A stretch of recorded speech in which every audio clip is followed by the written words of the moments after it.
let's talk about it.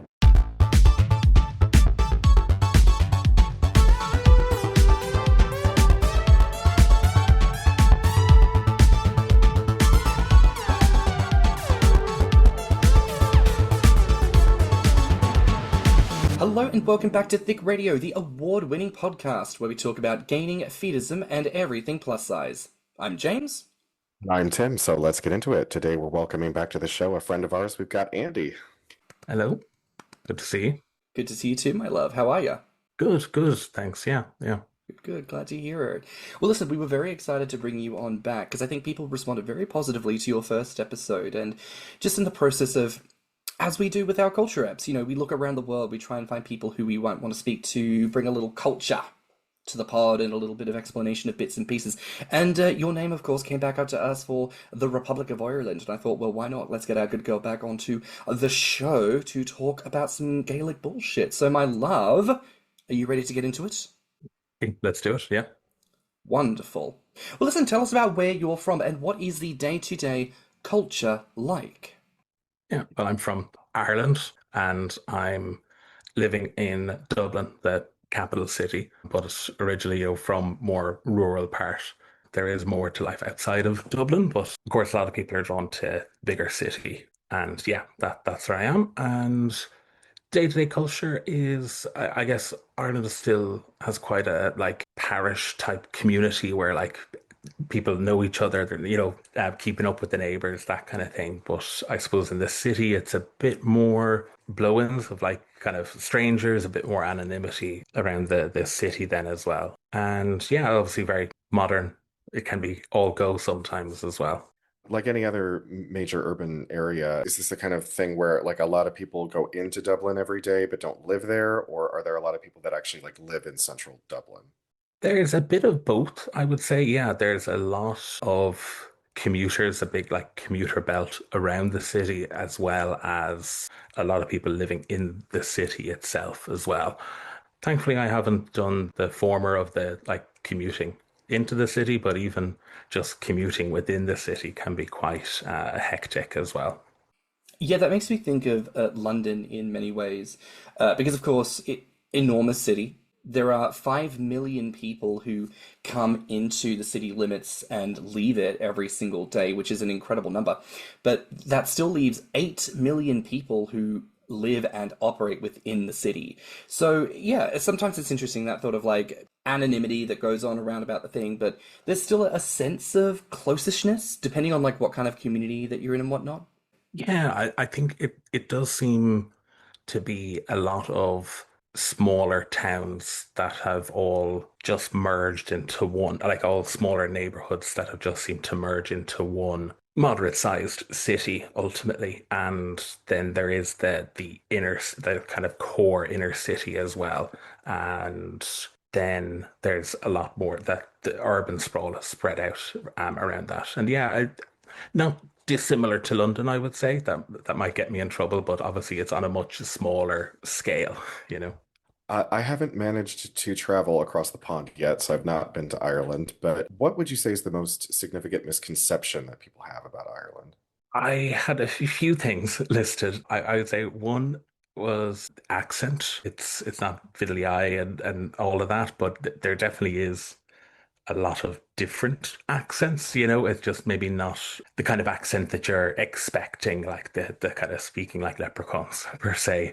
And then I'd also put in about saints and scholars into my notes because, we're not all saints nor scholars as well. And then, yeah, I had one that was probably not a misconception, but drinking actually isn't that far off in terms of alcohol. We do like alcohol, but maybe it's not as bad as people make out.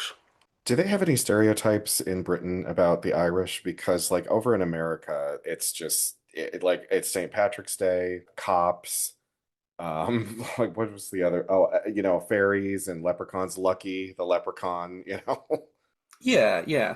So, in my time But you've lived here, in Britain long enough. I've lived in Britain long enough, and I've heard some things.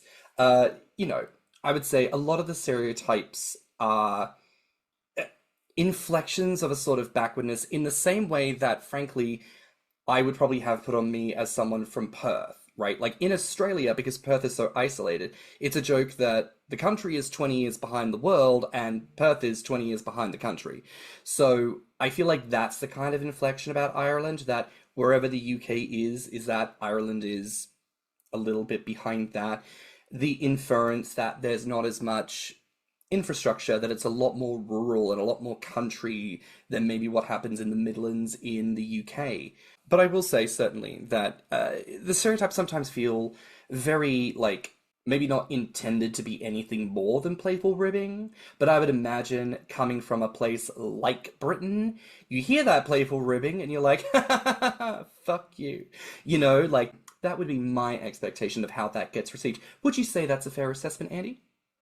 Yeah, and again, don't want to cause problems in the replies in the comment section, but obviously there's a long history between Ireland and Great Britain, and there's the the Republic of Ireland, and there's Northern Ireland, which is part of Great Britain, and yeah, I do think that there's probably more similarities than either side care to admit to really. There is a quite similar, like, English speaking, modernizing culture and the local communities, all that stuff.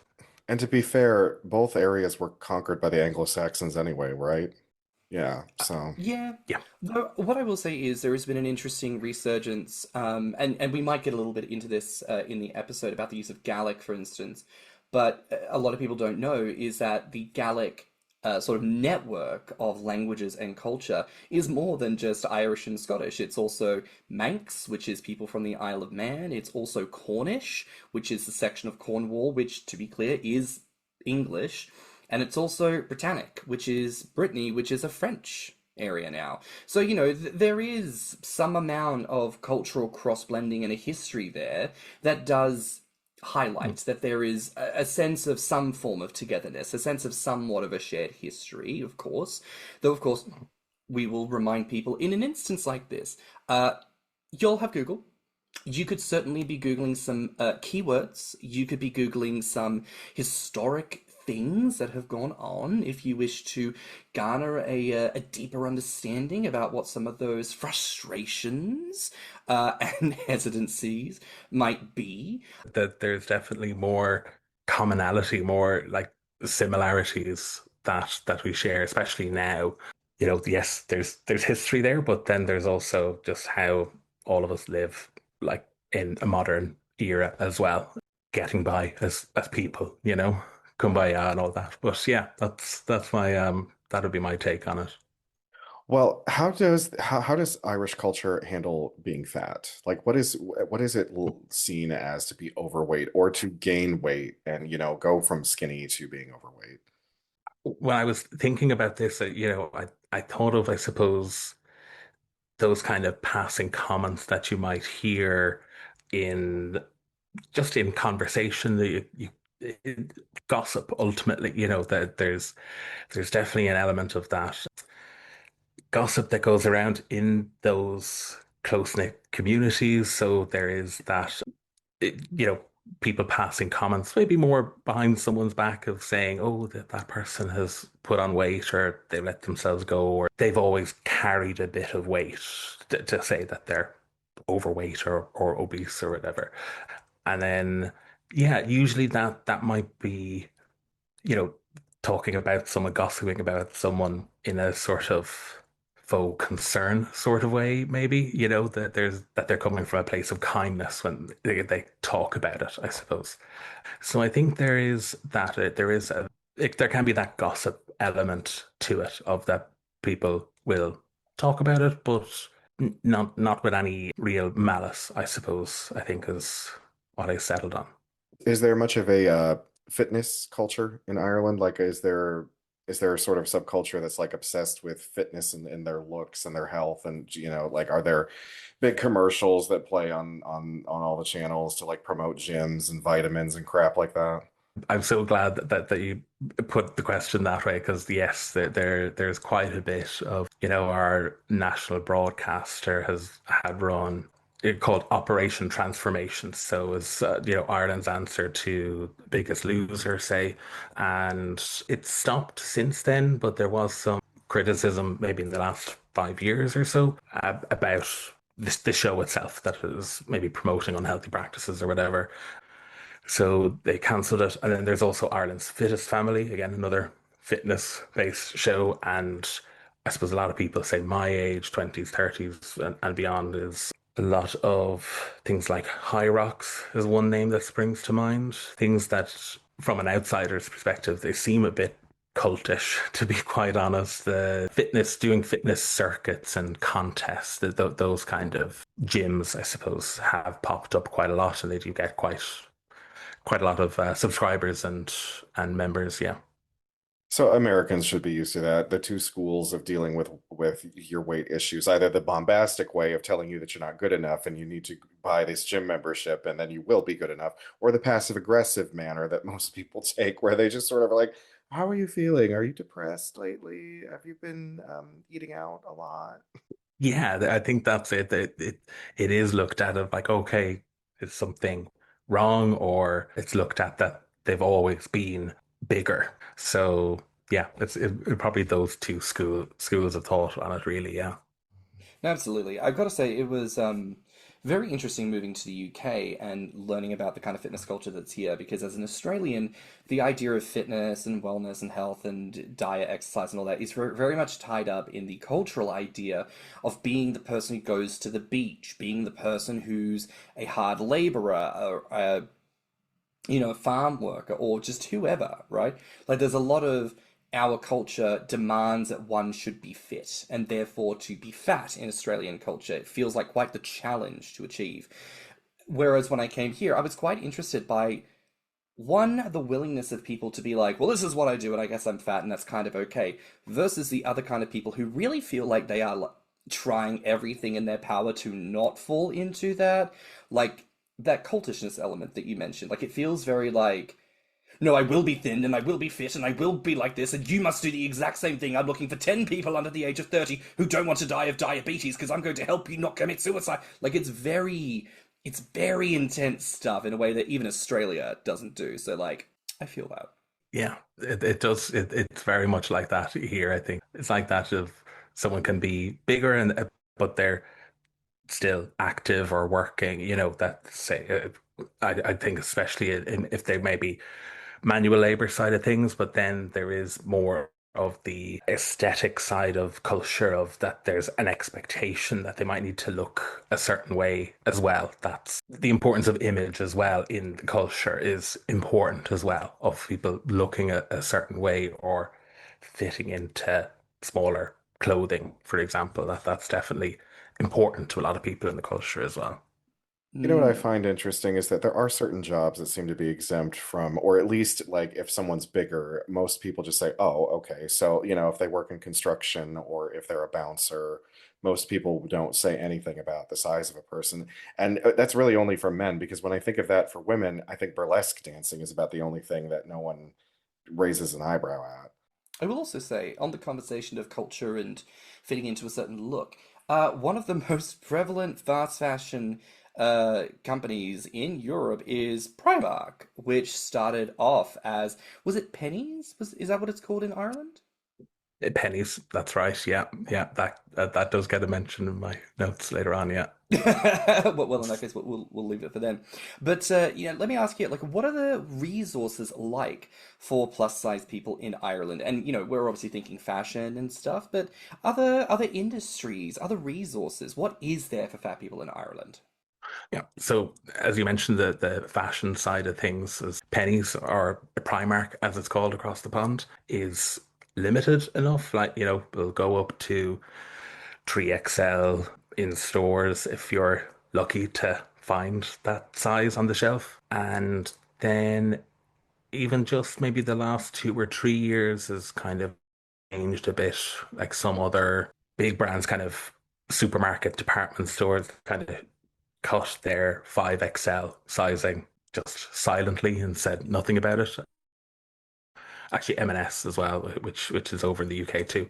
But there are some like more dedicated plus size stores, or at least around Dublin. I'm not sure about elsewhere in the country, but online things I suppose is relatively well available as well. And after that, I don't think there is much other resources, to be honest. I don't think like in terms of accessibility or anything like that, that's not well catered for plus size people, really. And when it comes to viewing gaming, like what does it look like to you when you think about it in more represented places like the UK and places like America, even Canada and Germany, I would argue, have such a strong representation of multiple gainers, local communities that foster and thrive and all of that. How does that contrast with your experiences as a gainer in Ireland? Yeah, I think it is that relatively small country as well, and then the people are relatively spread out, that there isn't as much distance can still be an issue, I suppose. So there isn't maybe the same gatherings or people able to meet up purely based on distance, really. And I think to some extent as well, it can be that proximity to the UK and to Europe to travel, where there is maybe more established, organized events that happen elsewhere in Europe that are relatively accessible as well. Which isn't terribly different than what we have heard from any other gainer that we've talked to in any part of the world. I mean, like it's very common here in America for like the big events happen around major cities like New York, Miami, Chicago, LA. So there's a propensity for some gainers who can travel to those places. They will. So like the local stuff doesn't always take off the way that you want it to. And so like what do you think, how do you feel like Irish gainers, like do you know the sort of vibe of them overall in the community? Like do they seem eager to want to meet up, or does it kind of seem like they're a bit skittish? Yeah, I would say it tends a bit more towards skittish, but I think that there can be that hesitancy around it, engaging in anything to do with gaining or that lifestyle, I suppose. And I often think of something I think was mentioned on this podcast of like gaining is something that you wear, that for gainers it's something that's outwardly noticeable. So I think that catches people a bit. It makes them a bit more hesitant or afraid to put themselves out there. And yeah, again, I also should caveat that I myself have been in that situation as well. I had been quite hesitant or shy around it, or just too nervous to meet up with people. But yeah, I think there is a bit of that. Obviously it varies, but I think there's maybe a bit more propensity towards keeping it secret or keeping it hidden, keeping it behind closed doors and private, so that or keeping it to online chatting as well. Yeah, there is some that will be a bit more open and outward about it.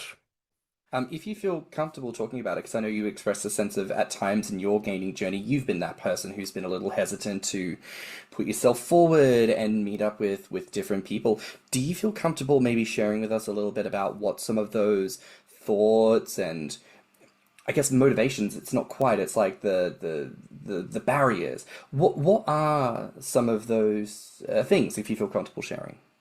Yeah, I guess it's a few things I think of right away where maybe you go on dates with someone and then someone asks, "Oh, where did you meet?" And you're kind of saying, "Oh, yes, I met on site about training and feeding," and so there is a bit of that. And I think another part was also some bit of denial about it as well. That, there's already that you might be out as gay or whatever your sexuality is, but then there's also that being a bit more out and comfortable with being a gainer or feeder or whatever like that. So yeah, I think it kind of comes from that kind of confidence or being open about it as well. So I think it does take that piece of being open about your identity to be confident to meet up with people just in as simple as meeting up in public like that. It might be kind of hokey, but I was just going to say, I understand that there is a certain safety in the dark, a certain numbness that one can achieve, and a certain you can hide in the dark. But here's the problem: you will never be seen.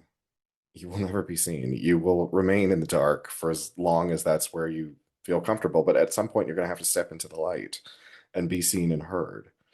But to pivot to something a bit more fun, what is your favorite Irish snack, drink, and meal? Well, that's a good one because there's a long list of things. With snacks, I would say potato crisps. Chips or crisps they're often just referred to as Tatoes, the brand, so that the brand has become synonymous with the product. So Tato crisps are very good. That was the main one that I said was okay, definitely Irish. Like Cadbury chocolate is pretty good as well. And then for drinks, Guinness, of course, is good for those who drink alcohol or Guinness Zero. We do like our tea as well. So like tea and biscuits go great together. And then meal, I don't have as many good options for because it's often a meat and two veg and potatoes that will be very typical Irish meal. But yeah, it's not bad. And obviously, I think I'm glad that there's a lot more mixing of cultures and actually, like, there's good options for other cuisines in Ireland now. So yeah, I mean, stew or yeah, seafood chowder probably isn't one. Our coddle is a Dublin variation similar to that. Mm, That those would be the height of it. Yeah. okay. I mean, growing up, I always knew of Irish stew, which my understanding was that it was just lamb based, which, as an Australian, love lamb. Very much our meat of choice, so fabulous stuff. But something I've heard about in recent years I would like to try is a spice bag. Because that's a quintessential Irish thing, isn't it? Yes, yeah. It's a sort of phenomenon of, say, like Asian or Chinese food being introduced decades ago. So there's the Chinese restaurant, but it's a fast food kind of variant that's adapts to Irish taste, so it's not too spicy. It's not too traditional Chinese. It's fast food. And born from that a couple of years ago was a spice bag. So yeah, I forget that that's Irish. Well, like a butter chicken is actually a British Indian creation because it's a form of tikka that was amended and modified to make sense with a British palate. So butter chicken is actually not technically an Indian or South Asian dish. It is a cultural mix of British and Indian. So there you go. Some of the most like quintessential and iconic flavor combinations really do come from when cultures collide. It's fabulous and very tasty. Yeah, I actually didn't know that. So yeah, that's a fun fact for me as well. So, when you began the gaming journey, were there any Irish characters or people on TV that influenced you? I don't think there was any Irish characters that spring to mind, to be quite honest. I guess we did get quite a mix of, syndicated TV shows, and I do remember what's that show? Dinosaurs was, I think was it. So yeah, Earl from Dinosaurs. I was definitely obsessed with that for reasons that became evident later on, like The Simpsons, of course. The Homer and stuff. Obviously, though, those all got airtime in Ireland as well. But yeah, I don't think there's any Irish characters. Yeah, none that spring to mind. I know like we have our own programming. With the sometimes they do well, but yeah, none that spring to mind in terms of gaining, unfortunately. No, understandable. When I was growing up in Australia, Huey, a chef that was on TV, he was always very fat, and he was very famous for his book, Never Trust a Skinny Chef. And even to this day, the man's got to be pushing 70, 80, and he's still very large, obviously a little bit older now. But, I look at that man and I just go, that's a real through line of like, oh, seeing something big on TV really made me go, there's something very safe and very desirable you know, not necessarily in a sexual way, but just in like like I'm pinging off this representation of size, you know? I think the name is going to come to me, but maybe it won't. But I think there was one or two prominent, I suppose, larger men, but that might be just that kind of having a bit of weight, being that little bit larger, I suppose, than the norm. So yeah, I can't think of the name specifically now, but yeah, there's definitely some of that representation as well that would have caught my eye. What's your favorite gaining related phrase in Gaelic, if you can think of any?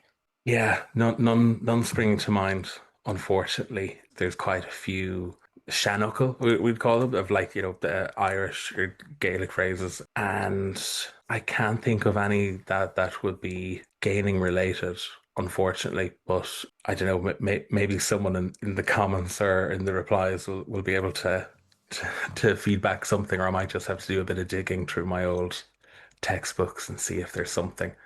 The only one I'm thinking of is very common of Níl Aon Tín Tón mar the Hín Tón Féin, which is there's no fireplace like your own fireplace. But that's Oh. just the Hmm.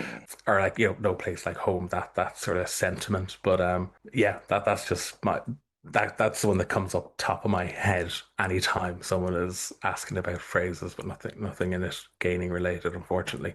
No, but that's still, I think, quite pertinent to a conversation around gaining, you know, because when we usually ask the question, it's like, is there a way that you might say, oh, hey, fat boy, looking big and delicious? But the idea of just saying, like, there is no place like home, you know, like, I would argue homeliness is like a quality that gainers want to try and really dig into, a sense of tailoring your lived space to be quite comfortable, to be filled with food and snacks, so you can just put your feet up. You know, sometimes when you're going around a friend's house, even a fat boy's, you're sort of like, oh, I love you, but this ain't my home. I can't go rifle through the snack drawers in the way that I might do in my own home. So I think there is still something very gainer-centric about, you know, you can't do it in quite any other place like the place that you live in. So I think that's still. And what was that phrase again? Níl Aon Tín Tón mar the Hín Tón Féin. I'm not going to try and repronounce that because I'm gonna sound ridiculous. Like Neil and Tom, something Tim Tom. Like yeah, right over the head. And you Yeah, know what? that's close enough. You're sat there like, well done, baby. You just butchered my language, but I'm gonna go with it. Well, to be fair, like people do seem to get some enjoyment because I can lay on a very thick Australian accent and then they'll pull up things in whatever phonetic language and they're like, just give that a read. Just see. Doesn't quite sing the same. And I will say that of Gaelic, like it is rather lyrical. Like while I can imagine the whole Irish leprechaun accent impression is a frustration. I can understand listening to even that phrase of you saying it, why someone might be like, oh, there's quite a bounce to it. There's quite like a poetic tone and trope to it. Like, how does it feel to you to speak Gaelic versus speak English?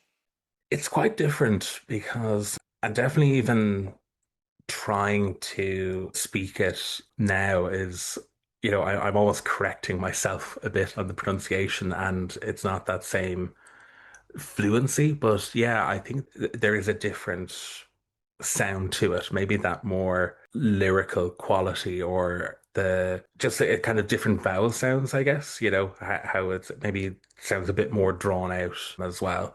And yeah, of course, though, like Shannockle are particularly bouncy and rhythmic, but the speaking the language itself is, yeah, it's nice when you can. It's hard to keep both languages going, and yeah, it's nice to have at least the cúpla focal, that like that to have just kind of some different words to put in.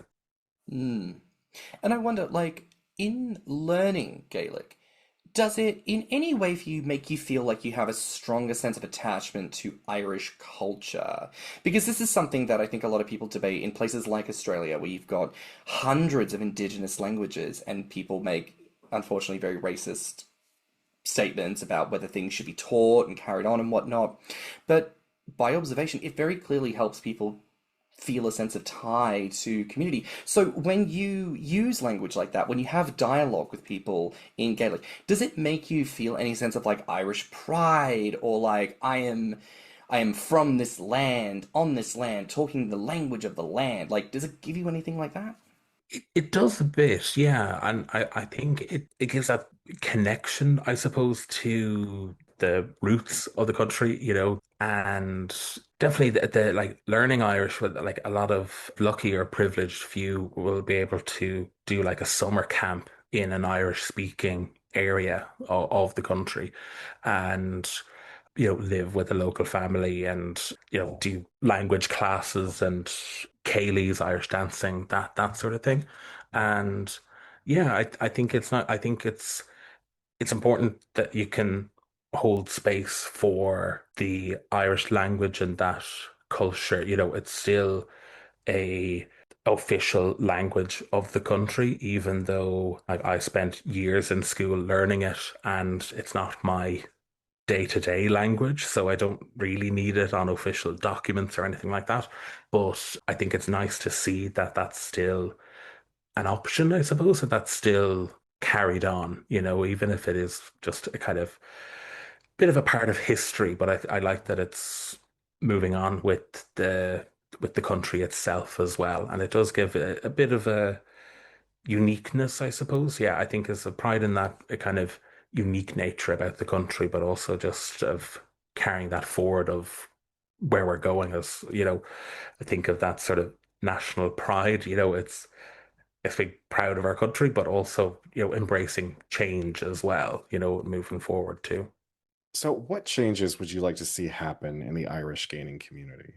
I guess what people would like to see in the gaining communities everywhere would be to see more people, to have maybe events or meetups that are welcoming and that people will feel comfortable attending and going to as well. And maybe acceptance isn't the right word for it, but that it's just more of a scene thing, that it's a bit more prominent, I guess, I like how you put it of that comes out of the dark a bit more, that the same way that there's many other events, well, especially in Dublin, I suppose that there are events for like the kind of bear community and so on. It'd be nice to see something similar to that being arranged as well. I think that's the main thing, yeah, would be to kind of see more that's not just the profile pictures on various sites of actually getting to see people in person.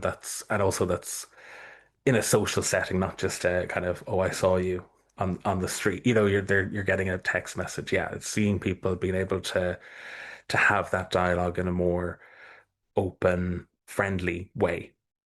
And as a way to close out today's episode, what is one aspect of, your lived experience as someone in the Republic of Ireland that maybe we haven't had a chance to dig into yet, but you'd like to tell the people about before we go? I guess what one of the things I was thinking about was the like even just simply commuting as well. It's a small enough country, but there is not great public transport around, and there is a quite a like car-centric culture as well. But in around Dublin City, it's crowded public transport at rush hour times. That's not all that easy, I suppose, And yeah, I'm sure that applies to lots of places around the world. But yeah, that's definitely something I've noticed in particular. Yeah, I think generally speaking, like I'd always said of the kind of wider society and that is that, yeah, there might be those that are concerned or might gossip and whatnot, but generally speaking, I think people are quite friendly and open, so that I don't think you're not likely to experience any like mistreatment, I guess, for being large. People are generally, if you're nice, they'll be nice to you, that kind of thing. So, yeah, I think that's definitely a positive for Ireland is that it is welcoming, land of a thousand welcomes, that kind of thing. Andy, I want to say to you a massive thank you for your time today. This was a pleasure getting to learn a little bit more about the Republic of Ireland. But no, thank you so much for your time today. This was a pleasure. Yeah, no, thanks for having me on again. Yeah, it's always a pleasure. Yeah, good to see you too. Hey. Now, where can people find you online? Yeah, so you can find me on Grommr at dandybuns. Well, listen, y'all, that is it for another week here on Thicc Radio. Please remember to like and subscribe, rate us 5 stars, and leave us a good review. If you liked this episode, the podcast, our guest, or just us in general, please share it with your friends and encourage them to tune in. You can find me on Instagram and BlueSky at stannnum.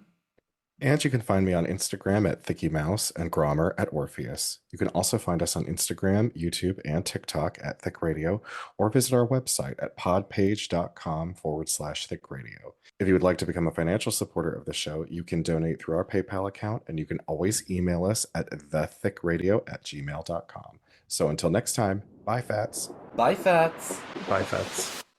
Let's talk about it.